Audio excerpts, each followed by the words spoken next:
King Arthur's Court, by Mark Twain. Chapter 30. The Tragedy of the Manor House. At midnight all was over, and we sat in the presence of 4 corpses.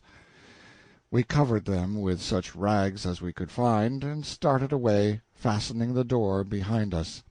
Their home must be these people's grave, for they could not have Christian burial, or be admitted to consecrated ground.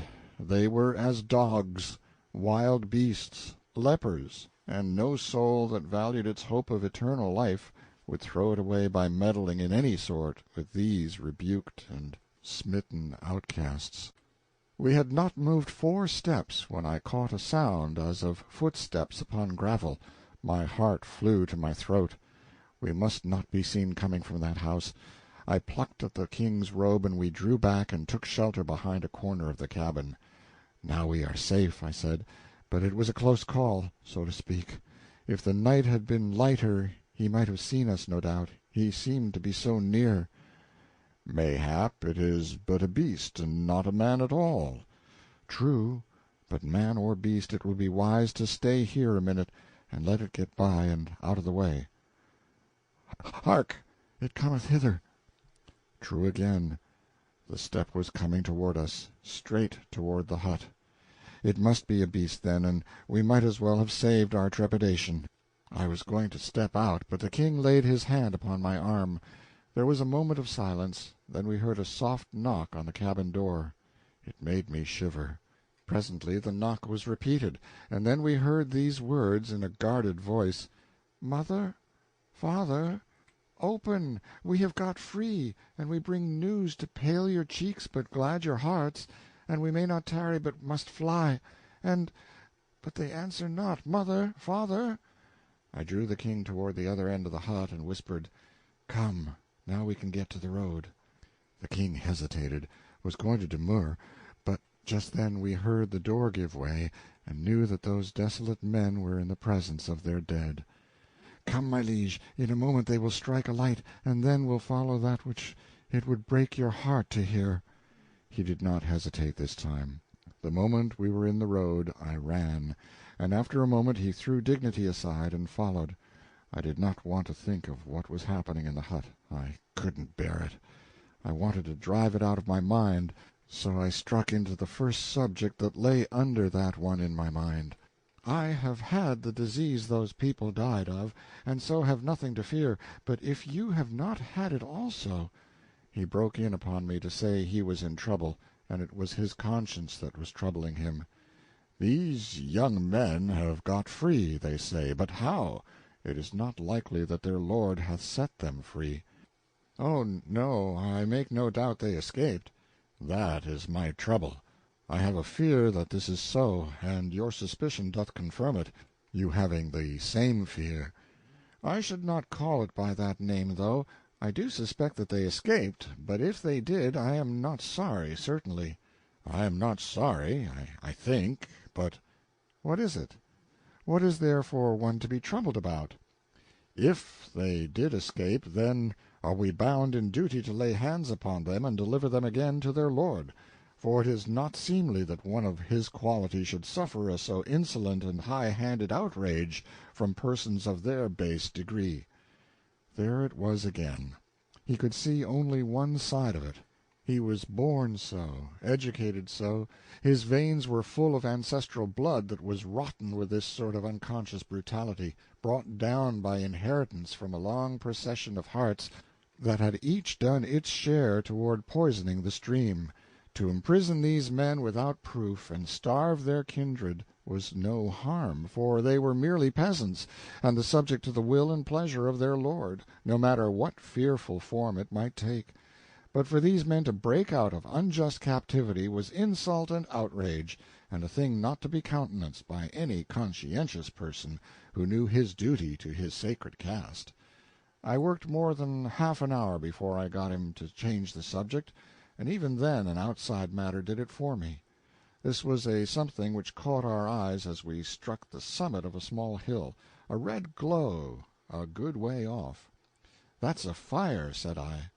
Fires interested me considerably, because I was getting a good deal of insurance business started, and was also training some horses and building some steam fire engines with an eye to be a paid fire department by and by. The priests opposed both my fire and life insurance on the ground that it was an insolent attempt to hinder the decrees of God, and if you pointed out that they did not hinder the decrees in the least, but only modified the hard consequences of them if you took out policies and had luck, they retorted that that was gambling against the decrees of God, and was just as bad. So they managed to damage those industries more or less, but I got even on my accident business. As a rule, a knight is a lummox, and sometimes even a labrick, and hence open to pretty poor arguments when they come glibly from a superstition-monger, but even he could see the practical side of a thing once in a while, and so of late you couldn't clean up a tournament and pile the result without finding one of my accident tickets in every helmet. We stood there a while, in the thick darkness and stillness, looking toward the red blur in the distance, and trying to make out the meaning of a far-away murmur that rose and fell fitfully on the night. Sometimes it swelled up and for a moment seemed less remote, but when we were hopefully expecting it to betray its cause and nature, it dulled and sank again, carrying its mystery with it. We started down the hill in its direction, and the winding road plunged us at once into almost solid darkness that was packed and crammed in between two tall forest walls. We groped along down for half a mile, perhaps, that murmur growing more and more distinct all the time. The coming storm threatening more and more, with now and then a little shiver of wind, a faint show of lightning, and dull grumblings of distant thunder. I was in the lead. I ran against something, a soft, heavy something which gave, slightly, to the impulse of my weight. At the same moment the lightning glared out, and within a foot of my face was the writhing face of a man who was hanging from the limb of a tree. That is, it seemed to be writhing, but it was not.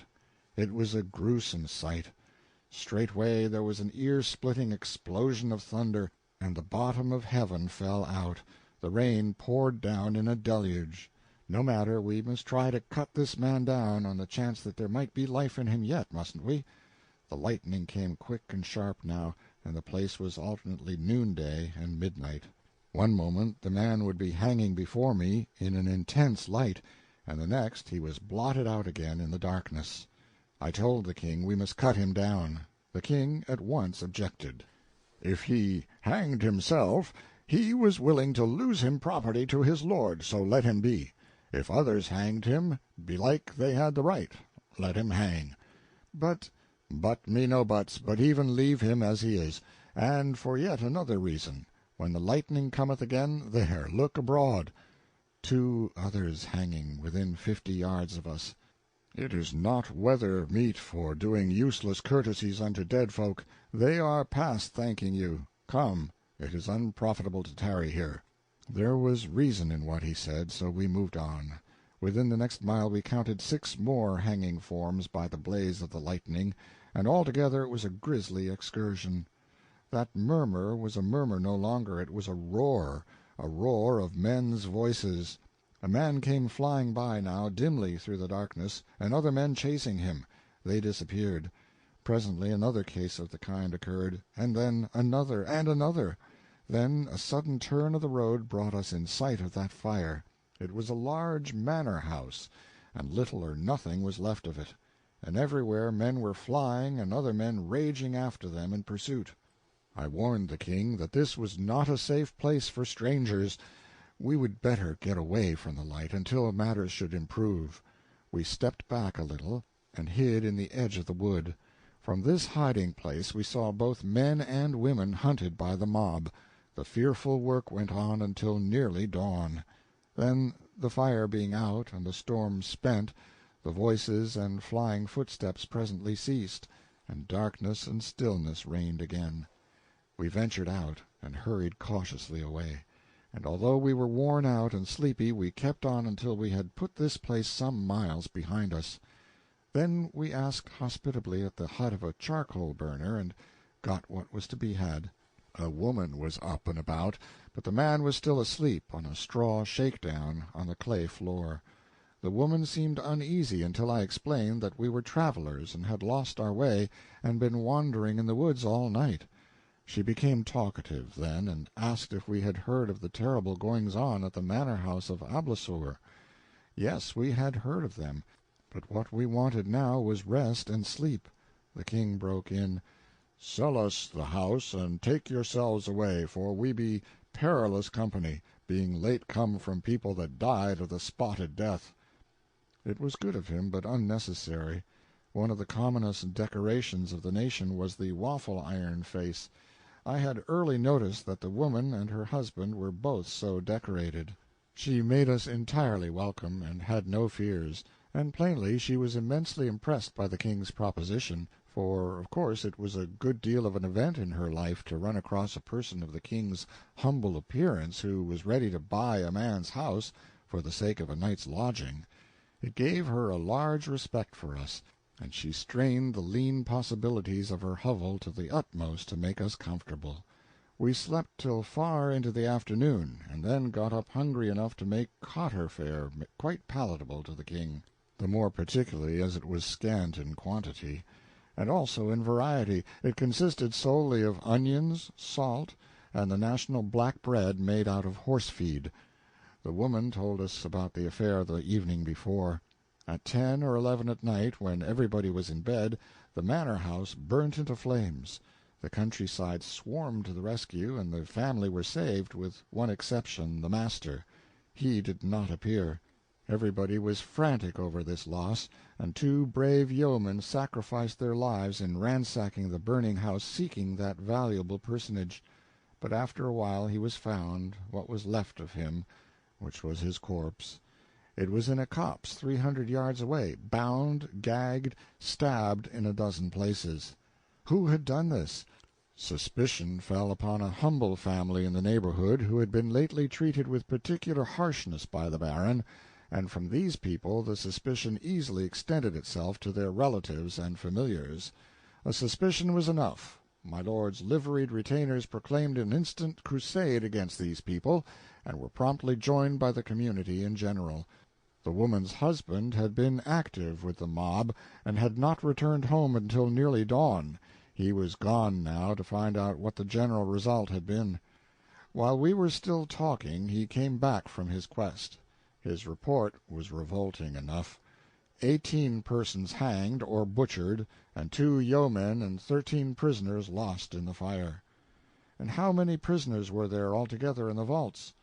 13. Then every one of them was lost? Yes, all. But the people arrived in time to save the family. How is it they could save none of the prisoners? The man looked puzzled, and said, "Would one unlock the vaults at such a time? Marry, some would have escaped." "Then you mean that nobody did unlock them?" "None went near them, either to lock or unlock. It standeth to reason that the bolts were fast, wherefore it was only needful to establish a watch, so that if any broke the bonds he might not escape, but be taken. None were taken." "Natheless 3 did escape," said the king, "and ye will do well to publish it, and set justice upon their track, for these murthered the baron and fired the house." I was just expecting he would come out with that. For a moment the man and his wife showed an eager interest in this news, and an impatience to go out and spread it. Then a sudden something else betrayed itself in their faces, and they began to ask questions. I answered the questions myself, and narrowly watched the effects produced. I was soon satisfied that the knowledge of who these 3 prisoners were had somehow changed the atmosphere, that our host's continued eagerness to go and spread the news was now only pretended and not real. The king did not notice the change, and I was glad of that. I worked the conversation around toward other details of the night's proceedings, and noted that these people were relieved to have it take that direction. The painful thing observable about all this business was the alacrity with which this oppressed community had turned their cruel hands against their own class in the interest of the common oppressor. This man and woman seemed to feel that in a quarrel between a person of their own class and his lord, It was the natural and proper and rightful thing for that poor devil's whole caste to side with the master and fight his battle for him, without ever stopping to inquire into the rights or wrongs of the matter. This man had been out helping to hang his neighbors, and had done his work with zeal, and yet was aware that there was nothing against them but a mere suspicion, with nothing back of it describable as evidence. Still, neither he nor his wife seemed to see anything horrible about it. This was depressing to a man with the dream of a republic in his head. It reminded me of a time 13 centuries away when the poor whites of our South, who were always despised and frequently insulted by the slave-lords around them, and who owed their base condition simply to the presence of slavery in their midst, were yet pusillanimously ready to side with the slave-lords in all political moves for the upholding and perpetuating of slavery, and did also finally shoulder their muskets and pour out their lives in an effort to prevent the destruction of that very institution which degraded them. And there was only one redeeming feature connected with that pitiful piece of history, and that was that secretly the poor white did detest the slave-lord, and did feel his own shame. That feeling was not brought to the surface, but the fact that it was there and could have been brought out, under favoring circumstances, was something. In fact, it was enough, for it showed that a man is at bottom a man, after all, even if it doesn't show on the outside. Well, as it turned out, this charcoal-burner was just the twin of the Southern poor white of the far future. The king presently showed impatience, and said, "An ye prattle here all the day, justice will miscarry. Think ye the criminals will abide in their father's house? They are fleeing, they are not waiting. You should look to it that a party of horse be set upon their track." The woman paled slightly, but quite perceptibly, and the man looked flustered and irresolute. I said, "Come, friend, I will walk a little way with you, and explain which direction I think they would try to take. If they were merely resistors of the gabelle, or some kindred absurdity, I would try to protect them from capture, but when men murder a person of high degree, and likewise burn his house, that is another matter." The last remark was for the king, to quiet him. On the road the man pulled his resolution together, and began the march with a steady gait, but there was no eagerness in it. By and by I said, "What relation were these men to you? Cousins?" He turned, as white as his layer of charcoal would let him, and stopped, trembling. "Ah, my God, how know ye that?" "I didn't know it. It was a chance guess." "Poor lads, they are lost, and good lads they were, too." "Were you actually going yonder to tell on them?" He didn't quite know how to take that, but he said hesitatingly, "Yes." "Then I think you are a damned scoundrel." It made him as glad as if I had called him an angel.